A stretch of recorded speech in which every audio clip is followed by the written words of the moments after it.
بسم اللہ الرحمن الرحیم اعوذ باللہ من الشیطان اللعین الرجیم بسم اللہ الرحمن الرحیم طلاب کرام السلام علیکم ورحمۃ اللہ وبرکاتہ۔ امید ہے آپ سب خیر و عافیت کے ساتھ ہوں گے۔ فرائض الاصول رسائل حصہ سوم سبق نمبر 62، روایات خاصہ میں سے دوسری روایت کی وضاحت۔ مخصوص موارد کے ساتھ مربوط ہونے والے روایات کے بارے میں گفتگو چل رہی ہے۔ ان میں سے پہلی روایت مکمل ہو گئی ہے، دوسری روایت کو پہلے سبق میں ہم نے بیان کیا، اب اس کی مزید وضاحت آج کے سبق میں بیان کریں گے۔ روایت میں موجود دو مفاہیم میں سے دوسرے مفہوم کی وضاحت۔ روایت میں صاحب کتاب نے دو معنی بیان کیا تھا، ان میں سے پہلا معنی اس سے پہلے سبق میں بیان کیا ہے، دوسرے مفہوم کی وضاحت آج کریں گے۔ تو حدیث پہلے بیان ہوا، کل شیء طاہر حتی تعلم انہ نجیس، ہر چیز پاک ہے یہاں تک کہ اس کی نجاست کا علم ہو جائے۔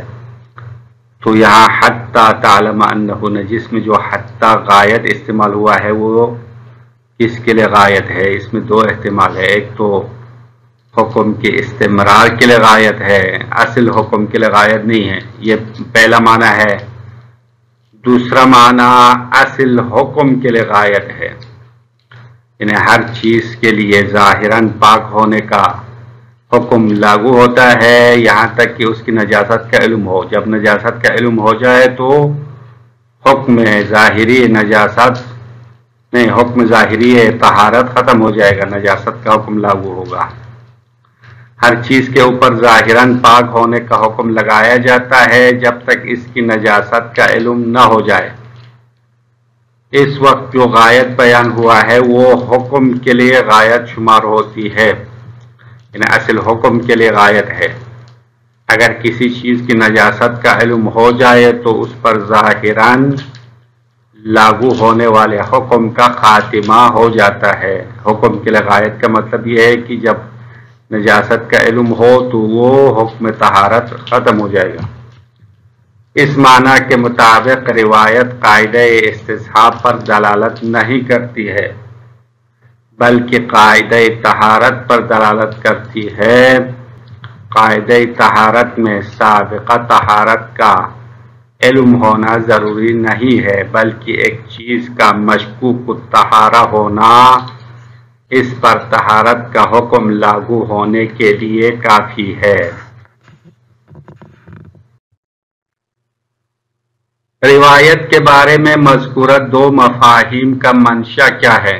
اب صاحب کتاب نے فرمایا روایت میں دو معنی یا دو مفہوم پائے جاتے ہیں، تو یہ دو معنی اور مفہوم کہاں سے پیدا ہو گئی ہے، ان کا منشا کیا ہے، اس کے بارے میں صاحب کتاب وضاحت فرماتے ہیں۔ صاحب کتاب کا کہنا ہے کہ اس کا منشا یہ ہے کہ جو بھی قضیہ چاہے حکم واقعی بیان کرنے والا ہو یا حکم ظاہری بیان کرنے والا ہو، جب غایت اس کے محمول کے لیے قید ہو، جیسا کہ ہمارے اس قول میں یہاں پہ ایک عام مثال دیتے ہیں، اس میں غایت محمول کے لیے قید ہے، جیسے کہ الثوب طاہر الی ان یلاقی نجسان، کپڑا پاک ہے یہاں تک کہ نجس سے ملاقات ہو جائے۔ تو کپڑے پر پاکی کا حکم اس وقت تک ہے جب کہ نجاست کے ملاقات ہونے کا علم ہو۔ جب نجاست سے ملاقات ہو جائے تو اس کی جو طہارت ہے وہ ختم ہو جائے گا۔ تو یہاں پہ الثوب موضوع ہے، طاہر محمول ہے، تو ان یلاقی نجسان یہ غایت ہے محمول کے لیے، یا محمول کے عدم کے بارے میں علم ہونے کے ساتھ مقید ہو، یعنی محمول کے موجود ہونے کے لیے قید ہے، اس کی مثال دیا ثوب طاہر لا یلاقی نجسان، یا محمول کے عدم کے بارے میں علم ہونے کے لیے قید ہے، یعنی محمول کا نہ ہونا، مثلا پاک نہ ہونا، نجس ہونے کا علم ہونا، جیسا کہ ہمارے محل باس میں صورتحال ایسا ہے کہ کل شیء طاہر حتی تعلم انہ نجیس، ہر چیز پاک ہے یہاں تک کہ نجاست کا علم ہو. تو نجاست کا علم ہو تو یعنی طاہر نہ ہونے کا قید ہے، پاک نہ ہونے کے بارے میں علم ہونا. مذکورہ دونوں صورتوں میں کبھی متکلم اس محمول کو موضوع کے لیے فقط ثابت کرنا مقصود ہوتا ہے. اب جب غایت ذکر ہو گیا تو غایت کے ذکر کرنے کے دو مقصد ہوتے ہیں، یا محمول موضوع کے لیے فقط ثابت کرنا ہے. موضوع کے لیے سابقاً یہ حکم ثابت ہونا ملاحظہ نہیں کیا ہے، اور یہ حکم موضوع کے لیے پہلے سابقاً موجود ہونا یا نہ ہونے کے بارے میں جاننا یا نہ جاننا کوئی مد نظر نہیں ہے، بلکہ فقط موضوع کے لیے محمول ثابت ہونا مقصد ہے. کبھی متکلم کا مقصد فقط حکم کے استمرار کو ثابت کرنا ہے. اصل ثبوت یقینی اور مسلم ہے. ان میں سے پہلا قاعدہ طہارت ہے، دوسرا قاعدہ استصحاب ہے. اب غایت بیان کرنے کے دو اقسام ہو گئے ہیں. ایک قسم یہ ہے کہ اصل حکم ثابت ہونا یقینی اور مسلم ہے، اس حکم کے استمرار کو بیان کرنا ہے، اور غایت حکم کے لیے نہیں ہے بلکہ استمرار کے لیے ہے. یہ قاعدہ استصحاب ہے. اور اصل محمول موضوع کے لیے ثابت ہونے کے لیے غایت ہو تو اس کو قاعدہ طہارت کہلاتے ہیں. تو قاعدہ طہارت اور قاعدہ استصحاب آپس میں عموم خصوص مطلق کی نسبت ہے. قاعدہ طہارت عام ہے، عام میں مطلق ہے. قاعدہ استصحاب اخص مطلق ہے. ان میں سے پہلا یعنی قاعدہ طہارت دوسرے سے مصداق کے اعتبار سے عام ہے، مورد اور مصداق میں عام ہے. اس کا مطلب یہ ہے کہ جہاں جہاں پر طہارت کا استصحاب کرنا ممکن ہے وہاں قاعدہ طہارت بھی جاری ہو سکتا ہے، مگر ہر وہ جگہ جہاں قاعدہ طہارت جاری ہوتا ہے وہاں طہارت کا استصحاب جاری نہیں ہوتا. یعنی ہر وہ جگہ جہاں پہ قاعدہ طہارت جاری ہوگا وہاں پہ ممکن ہے قاعدہ استصحاب جاری ہو سکتا ہے، ممکن ہے جاری نہ ہو. اس کی وجہ یہ ہے کہ قاعدہ طہارت کا معیار کسی چیز کی طہارت مشکوک ہونا ہے. قاعدہ طہارت جاری ہونے کے لیے ملاک اور معیار یہ ہے کہ ایک چیز پاک ہونا اور نجیس ہونا مشکوک ہو، معلوم نہ ہو تو اصالت الطہارہ یا قاعدہ طہارت جاری کرتے ہیں. مسبوق الطہارہ ہونا مد نظر نہیں ہے. اب وہ چیز پہلے پاک ہونا معلوم ہو یا نہ ہو یہ قاعدہ طہارت میں مد نظر نہیں ہے. یہاں تک کہ دو قول میں سے اقوی قول کے مطابق مسبوق النجاسہ میں بھی قاعدہ طہارت جاری ہوتا ہے. اب یہ باب استصحاب کے آخر میں ایک گفتگو ایک باب آنے والا ہے جس میں قاعدہ طہارت اور قاعدہ استصحاب کے تعارض کی صورت میں اقوال بیان کرتے ہیں. ان میں سے ایک قول اقوال وجہین صاحب کتاب فرماتے ہیں، دو اقوال میں سے اقوی قول کے مطابق حتیٰ کہ اس چیز میں جو پہلے نجس ہونا معلوم ہو اس میں بھی بعد میں مشکوک ہونے کی صورت میں قاعدہ طہارت جاری ہوگا. اما قاعدہ طہارت جاری ہونے کے بعد قاعدہ استصحاب سے تعارض اور ٹکراؤ کی وجہ سے ساقط ہوگا. طہارت کا حکم باقی نہیں رہتا ہے کیونکہ جو پہلے نجس ہونا معلوم ہے اس میں استصحاب نجاست ہے، اس کے ساتھ ساتھ قاعدہ طہارت بھی جاری ہوتا ہے. تو دونوں آپس میں تعارض و ٹکراؤ ہے. تو مسبوق نجاست کی صورت میں بھی قاعدہ طہارت جاری ہوتا ہے. وعلی الثانی مفہوم ثانی کے مطابق یعنی روایت کے دو مفاہیم میں سے دوسرے معنی کے مطابق غایت للحکم بثبوتہا، تو یہ غایت بیان کیا گیا ہے وہ طہارت کے حکم کے ثبوت کے لیے غایت ہے، حکم کے لیے غایت ہے. والغایت وہی العلم بعدم الطہارہ رافعۃ للحکم، اور غایت جو کہ عدم طہارت کا علم ہونا ہے یہ غایت رافعۃ للحکم، حکم کو ختم کرنے والی غایت ہے. فکل شیء یستمر الحکم بطہارتہ الی قضا، بس ہر چیز کے طہارت کا حکم استمرار ہے الی قضا یعنی فلان غایت تک. فَإِذَا حَصَلَتِ الْغَایَةُ انقطع الْحُکْمُ بِطَہارَتِهِ، جب غایت حاصل ہو جاتی ہے تو انقطع الحکم بطہارتہ، اس کی طہارت کا حکم منقطع ہوگا. لا نفسها، خود طہارت منقطع نہیں ہوگا. حکم طہارت یعنی چونکہ یہاں پہ طہارت کا ظاہری حکم ہے تو غایت یعنی حتی تعلم انہ نجس ہونا جب پتہ چل جائے تو طہارت ظاہری ختم ہو جائے گا.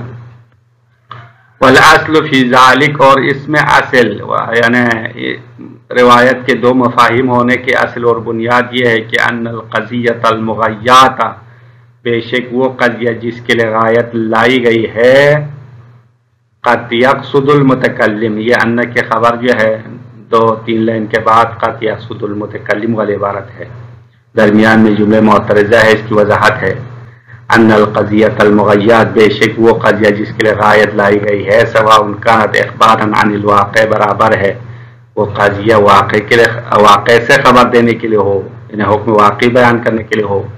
وکانت الغایۃ قیدا للمحمول، اور غایت محمول کے لیے قید ہے. کما فی قولنا، جیسا کہ ہمارے اس قول میں اس طرح ہے، الثوب طاہر الی ان یلاقی نجسان، کپڑا پاک ہے یہاں تک کہ نجس سے ملاقات ہو جائے. تو نجاست سے ملاقات ہونا غایت ہے طاہر کے لیے، یعنی کپڑا پاک ہونا تب تک ہے جب نجاست سے ملاقات ہو جائے. جب نجاست سے ملاقات ہو جائے تو اس کی طہارت کا خاتمہ ہو جائے گا. امکانت ظاہریتاً، یا وہ حکم ظاہری ہو، مغیاتاً بالعلم بعدم المحمول، اور اس حکم ظاہری کو غایت لائی گئی ہے، حکم ظاہری کے لیے غایت لائی ہے بالعلم بعدم المحمول، محمول کے نہ ہونے کے بارے میں علم ہونے کے ساتھ. کما فی ما نحن فی، جیسا کہ ہمارے محل باس میں صورتحال ایسا ہے، یعنی کل شیء طاہر حتی تعلم انہ نجس، ہر چیز پاک ہے یہاں تک کہ عدم طہارت کے بارے میں علم ہو جائے. نجس ہونے کا مطلب یعنی عدم طہارت، عدم محمول کا علم ہونے تک ہر چیز پاک ہے.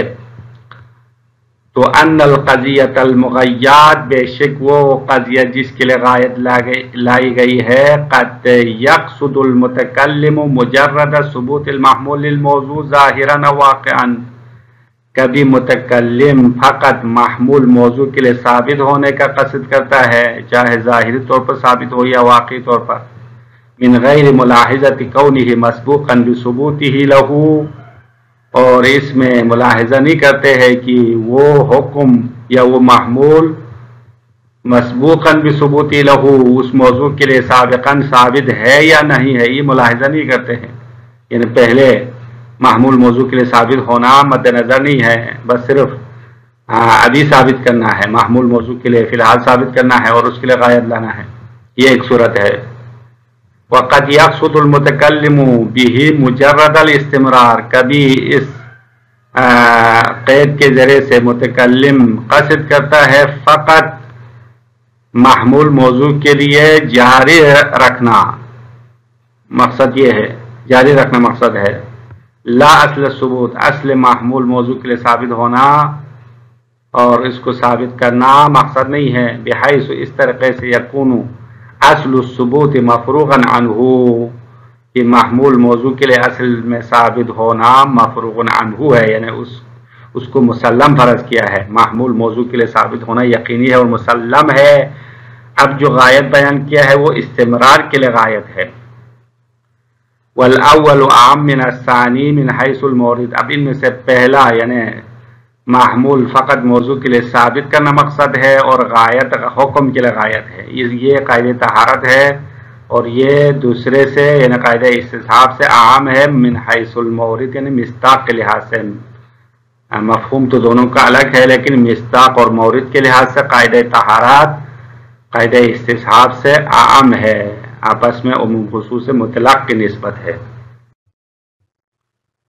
اذا عرفت ھذا، جب آپ نے یہ جان لیا، دونوں مفاہیم اور معانی کا منشأ جان لیا، تو فنقول، ہم کہیں گے، ان معنی الروایہ، بے شک سابقہ روایت کا معنی اما یکونا خصوص المعنی الثانی یا مخصوصاً دوسرا معنی مراد ہے.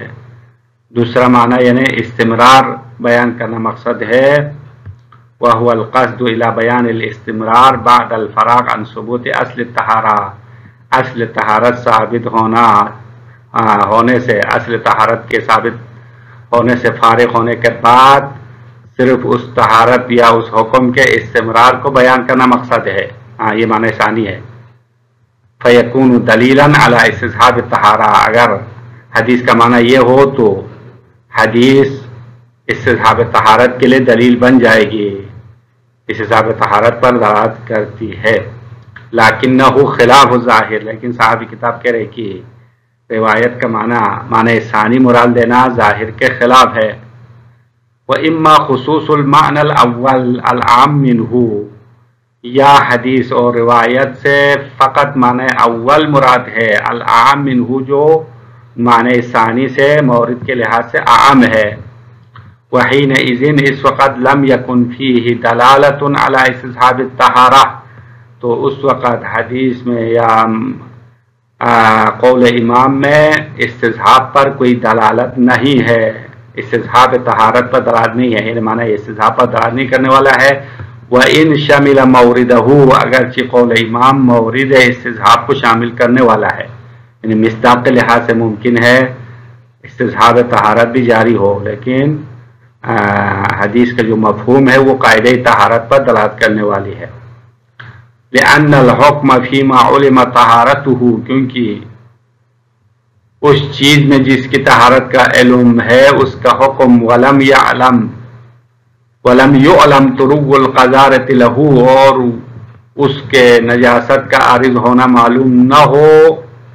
لیس من حیث سبق طہارتہ. یعنی جس چیز کی نجاست کا علم نہ ہو اس کے اوپر طہارت کا حکم دینا سبق طہارت کی بنیاد پر نہیں ہے، یعنی سابقہ طاہر ہونے کی وجہ سے ابھی طہارت کا حکم لگانا یہ مقصد نہیں ہے. بل باعتبار مجرد کونہ مشکوک الطہارہ. بلکہ اس پر طہارت کا حکم لگانے کا مقصد فقط اس کا مشکوک الطہارہ ہونا ہے، یعنی فی الحال اس چیز کے پاک اور نجس ہونے میں شک ہے تو یہی مشکوک الطہارہ ہونا اس کے اوپر طہارت کے حکم لگانے کے لیے کافی ہوتا ہے. یہ قاعدہ طہارت کی صورتحال یہ ہے. فالروایت تفید قاعدۃ الطہارہ. پس اس معنی کے مطابق روایت قاعدہ طہارت کا فائدہ دیتی ہے. حتی فی مسبوق الطہارہ. یہاں تک کہ اس چیز میں جہاں پہ سابقاً طہارت ہونا معلوم ہو اس میں بھی قاعدہ طہارت جاری کرتے ہیں. لا استصحابہا یعنی فالروایت تفید قاعدۃ الطہارہ لا استصحابہا. یہ اس پر عطف ہے کہ روایت قاعدہ طہارت کا فائدہ دیتی ہے، لا استصحاب طہارت، استصحاب طہارت کا فائدہ نہیں دیتی ہے. بل تجری فی مسبوق النجاسہ علی اقوى الوجہین الآتیین.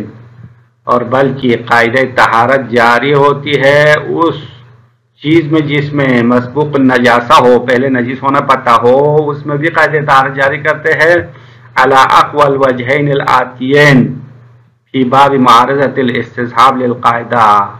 قاعدہ طہارت اور استصحاب کی تعارض کے باب میں آنے والے دو اقوال اور دو وجہوں میں سے اقوا وجہ کی بنا پر مسبوق النجاسہ والی صورت میں بھی قاعدہ طہارت جاری کرتے ہیں. البتہ قاعدہ طہارت جاری ہونے کے بعد قاعدہ استصحاب کے ساتھ اس کا تعارض ہے تو اذا تعارض تساقط، دونوں ساقط ہو جائیں گے.